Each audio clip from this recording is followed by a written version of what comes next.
Bonjour, aujourd'hui on va parler de la princesse Béatrice et de son futur mariage à Edoardo Mapelli-Mozzi. Dans ce mariage qui devrait avoir lieu au courant de mai et l'annonce a été faite par Buckingham le mois dernier. Donc pourquoi je parle de Béatrice et surtout sur la chaîne de Meghan Markle, c'est juste parce qu'ils ont quelque chose en commun avec le prince Harry et la réaction des fans et de la famille royale, des fans de la famille royale n'est pas la même que ce soit pour Béatrice ou pour le prince Harry. Donc comme vous le savez, le prince Harry a épousé Meghan et il n'a que rencontré Doria, qui est le seul membre de la famille de Meghan Markle. Donc à l'époque, le prince Harry avait expliqué que comme le père de Meghan vivait à Mexico, il lui était impossible d'y aller vu le danger que ça posait pour sa propre sécurité. Par contre, ils avaient demandé au père de Meghan de venir, pas en Angleterre, mais aux États-Unis afin qu'ils puissent se rencontrer, mais c'était parlé au téléphone. Donc tout avait été arrangé, mais je ne sais pas pourquoi ça ne s'est pas passé. Donc ce qui fait qu'à ce jour, le prince Harry n'a toujours pas rencontré Thomas Markle. Ils ont eu de longues conversations au téléphone et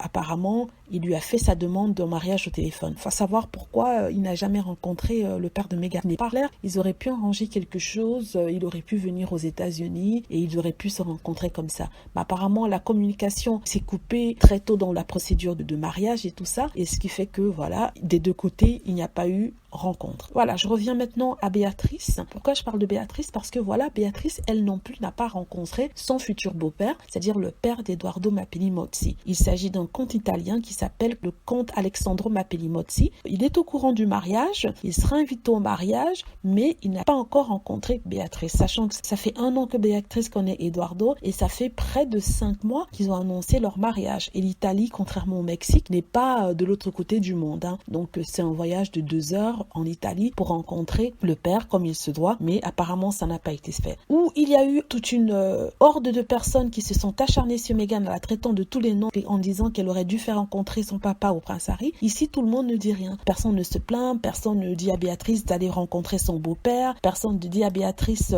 d'aller rencontrer son beau-père qui est en Italie à 2 heures seulement de l'Angleterre, mais tout a l'air bien, personne ne se plaint, ce qui prouve encore que vraiment il y a une vendetta contre le prince Harry et Meghan Markle. Comment se fait-il qu'on a 2 couples dans la même situation qui vont se marier, qui font partie de la famille royale? L'un des membres du couple n'a pas rencontré le beau-parent et quand il s'agit de Meghan, tout le monde se jette dessus et quand il s'agit de la princesse Béatrice, c'est pas grave, ils vont se rencontrer plus tard, l'Italien n'est pas loin. Voilà, c'est juste pour ceux qui disent que non, on a le droit de critiquer Meghan, que la critique est juste. Voilà, c'est un exemple qui prouve que vraiment, non, la justice n'est pas juste que ça. La justice est servie selon la personne. Voilà, c'est mon commentaire dessus. N'hésitez pas à cliquer sur like si vous avez aimé et aussi à vous abonner pour plus de vidéos. Aussi, n'hésitez pas à laisser vos commentaires car ils m'intéressent. Merci beaucoup.